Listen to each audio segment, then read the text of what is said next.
नमो बुद्धाय, जय शिवराय, जय भीम. सावळे गुरुजी च्या माध्यमातून आपलं सर्वांचं स्वागत. बंधू आणि भगिनींनो, आजचा विषय आहे आपला अधिष्ठान. तर अधिष्ठान म्हणजे काय? तर सर्वात अगोदर अधिष्ठान म्हणजे दृढ निश्चय. कुठलंही कार्य जर आपल्याला तडेच न्यायचं असेल तर त्यासाठी आपल्याला अधिष्ठान करावं लागतं. आणि अधिष्ठान घेतल्याशिवाय कुठलेही कार्य आपण तडेच नेऊ शकत नाही.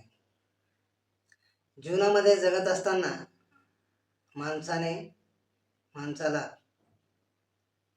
अनेक लोकांची मर्जी राखावी लागते आणि या मर्जी राखण्यासाठी आपण आपल्या तत्वांशी तडजोड करतो.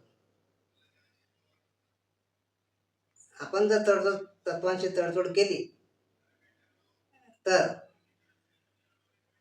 आपलं जे संकल्प आहे ते कधीच तडीत जात नाहीत. आणि म्हणून आपण नाही म्हणायला शिकलं पाहिजे. ज्यावेळेस आपण नाही म्हणायला शिकतो त्यावेळेस आपले संकल्प नेहमी पूर्ण होत असतात. आणि जर का आपण नाही म्हटलं नाही तर त्याचे परिणाम वाईट होत असतात. उदाहरणार्थ एक गोष्ट सांगतो तुम्हाला या ठिकाणी. गोष्ट ही काल्पनिक असते, ती बोध घेण्यासाठी असते. गोष्ट ही गोष्टच असते. तर गोष्ट अशी आहे की एक ली नावाचा मुलगा असतो. तो अनाथ असतो. त्याला आई वडील नसतात, कुणीही नातेवाईक वगैरे नसतात. परंतु हा ली एक चांगला चित्रकार असतो.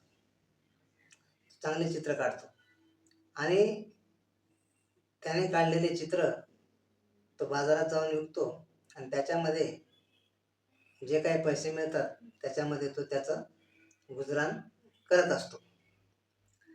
तर एकदा हा ली आपल्या घराच्या भिंतीवर एक सुंदर असं मोराचं चित्र काढतो आणि ते चित्र तो इतकं हुबेहूब काढतो की लोकांना असं वाटतं की हा जिवंत मोर आहे. आणि खरोखरच एक दिवस त्या चित्रातला मोर बाहेर येतो. मी आधीच सांगितलंय, गोष्ट असते. तो चित्रातला मोर बाहेर येतो आणि लीला म्हणतो की तू मला रोज हाक मारायची म्हणजे मी बाहेर येईल आणि नाचेल.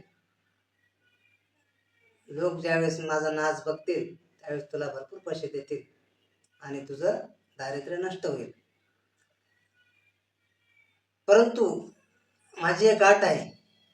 अट अशी आहे की मी फक्त दिवसातून एकदाच नाचायला येईल, दुसऱ्यांदा येणार नाही. आणि जर का तुम्हाला दुसऱ्यांदा बोलवण्याचा प्रयत्न केला तर मी येईल, परंतु त्यानंतर मी कधीच येणार नाही. ही अट ली मान्य करतो आणि तो रोज मोराला लोक जमा झाली की मोराला हाक मारतो आणि मोर त्या ठिकाणी नाचायला येतो. आणि मग लोक लीला पैसे देतात आणि मग लीचे जे दारिद्र्य असतं ते नष्ट होतं. एक दिवस काय होतं, लीकडे एक श्रीमंत माणूस होता आणि तो म्हणतो की मला मोराला बघायचंय, मोराचा नाच बघायचा आहे. त्यावेळेस ली सांगतो की आज मोराचं नाचून झालेलं आहे, तुम्ही उद्या या. परंतु तो श्रीमंत माणूस त्याचं ऐकत नाही. तो त्याला म्हणतो की तुला जेवढे पाहिजे तेवढे पैसे घे, परंतु मला मोराचा नाच बघायचा आहे. आणि मग लीचा नाईलाज होतो ली त्या मोराला बोलवतो. मोर येतो, कंटाळवाण्यापणाने तो नाचतो आणि निघून जातो. यानंतर कधीच नाही येण्यासाठी. त्यावेळेस दुसऱ्या दिवशी ली मोराला बोलवतो, परंतु मोर येत नाही. कारण लीने तडजोड केलेली असते, पण मोराने तडजोड केलेली नसते. मोर आपल्या अटीवर कायम राहतो आणि तो पुन्हा कधीच येत नाही. आणि त्यामुळे लीचं खूप मोठं नुकसान होतं आणि त्याला पश्चाताप करण्याची वेळ येते. कशामुळे? की लीने काय केलं होतं, त्या श्रीमंत माणसाची मर्जी राखण्यासाठी आपल्या तत्वाशी तडजोड केली होती. आणि जर आपण कोणाची मर्जी राखण्यासाठी आपल्या तत्वाची ज्या दिवशी तडजोड करतो, त्या दिवशी आपल्याला पश्चाताप करण्याची वेळ येत असते. तर बंधूंनो, कोणी कितीही आग्रह करू, आपण आपला तत्वाशी तडजोड करू नये. ज्यालाच अधिष्ठान असं म्हटलं गेलेलं आहे. कुठलाही संकल्प तडीस न्यायचा असेल तर अधिष्ठान हे आपल्याला घ्यावंच लागतं. आपल्याला पंचशील पाळायचं असेल तर पंचशीलाबद्दल लोकांचं नेहमी म्हणणं असतं की पंचशील हे कुणीच पाळू शकत नाही. कारण पंचशिलाला लोकांनी खूप कठीण असं करून टाकलेलं आहे. परंतु पंचशील पाळणं हे कठीण अजिबात नाही आहे. परंतु ते पाळण्यासाठी आपल्याकडे काय असलं पाहिजे? अधिष्ठान असलं पाहिजे, दृढ निश्चय असला पाहिजे. आपण मी माझा पंचशील कधीही तोडणार नाही असा जर आपण निश्चय केला तर आपण आपले शील चांगल्या तऱ्हेने पाळू शकतो. जीवनामध्ये पावलोपावली आपल्याला असे लोक भेटतील की ते तुम्हाला तुमचं शील तोडण्याचा नेहमी प्रयत्न करतील. अनेक प्रकारचे प्रलोभन देतील. मी ट्रेनमध्ये 2 मित्रांचा संवाद ऐकला होता. त्यामध्ये एक मित्र म्हणतो, चल आपण दारू प्यायला जाऊ. तर दुसरा म्हणतो, नाही रे बाबा, दारू प्यायला काय हरकत नाही, परंतु दुसऱ्या दिवशी माझं डोकं जाम दुखतं आणि त्याचा परिणाम खूप होतो आणि मला कामावर जाता येत नाही, त्यामुळे मी काही येत नाही. परंतु हा मित्र काय म्हणतो, अरे तुझं डोकं अजिबात दुखणार नाही, अशी गोळी तुला मी देतो आणि तू एकदम परफेक्ट राहशील आणि दुसऱ्या दिवशी कामावरही जाशील. आणि मग ते दोघंही दारू प्यायला जातात. परंतु हे कधी घडतं? कारण ज्या वेळेस त्या मित्राबरोबर आपण पहिल्यांदा पिलेलो असतो तरच तो आपल्याला अशी आठ घालतो. कारण त्याला माहिती असतं की हा पितो आणि हा एकच प्याला जो आपण अगोदर घेतलेला असतो तोच आपल्याला कारणीभूत ठरतो. दुसरा प्रकार मित्रांमध्ये काय असतो, ज्यावेळेस आपण पित नाही त्यावेळेस ते अति आग्रह करतात, त्यांच्या शब्दात येतात, त्यांच्या दोस्तीच्या शब्दात येतात आणि तेव्हा आपण प्यायला सुरुवात करतो. आणि मग एकदा का प्यायला सुरुवात झाली की नंतर तुम्ही कितीही कारणं सांगा, तो एकच प्याला तुमच्या जीवनाचा सत्यानाश केल्याशिवाय राहत नाही. आणि म्हणून कोणी कितीही आग्रह केला तरी सुद्धा आपण कुठल्याही वाईट गोष्टीला बळी पडता कामा नये. यासाठी आपण आपले जे महापुरुष आहेत त्यांचे उदाहरणं घेऊ शकतो. भगवान बुद्धांचं अतिशय सुंदर उदाहरण आहे. ज्यावेळेस भगवंताने सुजाताची खीर खाल्ली आणि त्यावेळेस त्यांनी अधिष्ठान घेतलं की मी आता या ठिकाणी बसत आहे आणि जोपर्यंत मला ज्ञान प्राप्ती होत नाही तोपर्यंत मी या ठिकाणाहून उठणार नाही. असं ज्यावेळेस भगवंतांनी अधिष्ठान केलं आणि त्यानंतर खरोखरच 40 दिवसानंतर भगवंतांना ज्ञानप्राप्ती झाली.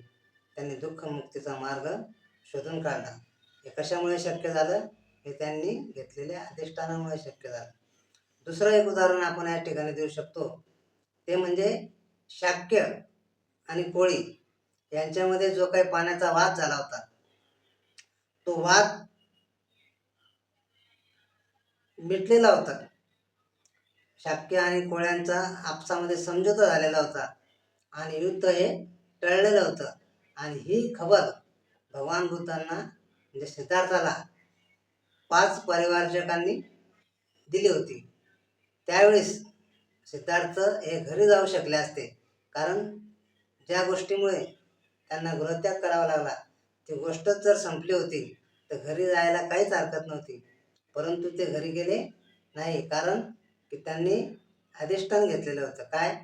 की मी दुःखाचा नाश केल्याशिवाय, दुःखमुक्तीचा मार्ग शोधल्याशिवाय पुन्हा आता घरी जाणार नाही. आणि असं त्यांनी यशोधरेला सुद्धा वचन दिलं होतं.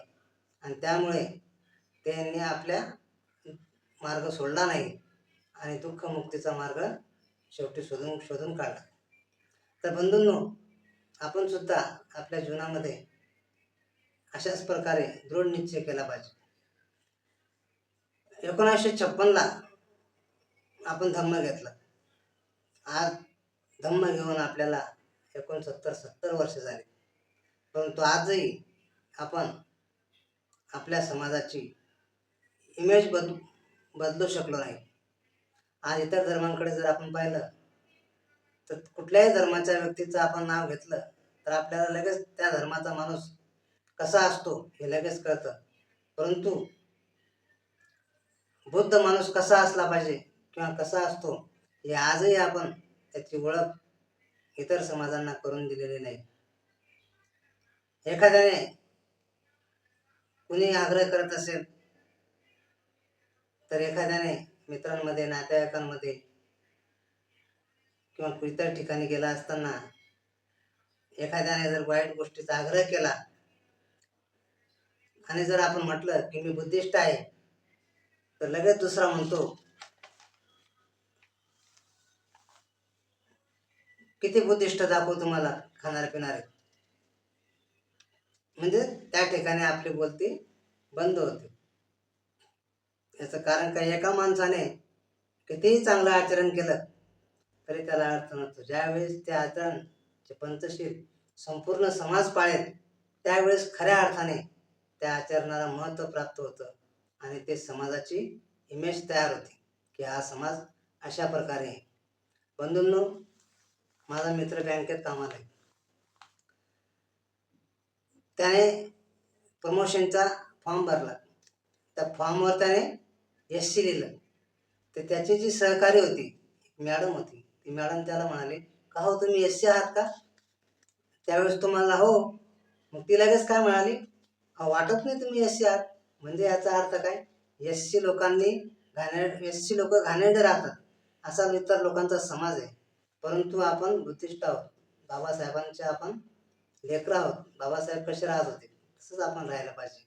म्हणजेच आपलं राहणीमान, आपलं खाणं, आपलं वागणं, आपलं आचरण या सगळ्या गोष्टी ज्यावेळेस आपण बदलवू त्याच वेळेस खऱ्या अर्थाने आपण बुद्धिस्ट होऊ. आणि हे सगळं कधी होईल? ज्या वेळेस आपण अधिष्ठान घेऊ, दृढ निश्चय करू, त्याच वेळेस या सर्व गोष्टी आपल्या पूर्ण होतील. म्हणून अधिष्ठान हे आपल्या जीवनामध्ये फार महत्त्वाचं आहे. आणि याच अधिष्ठानाला अधिष्ठान पारमिता सुद्धा असं म्हटलं जातं. तर बंधू आणि भगिनींनो, आपण हे प्रवचन या ठिकाणी संपवत आहोत. तुमचं सर्वांचं बुद्धाच्या, धम्माच्या आणि संघाच्या बलाने जय मंगल हो अशी या ठिकाणी कामना व्यक्त करतो आणि इथेच थांबतो. जय भीम, जय संविधान.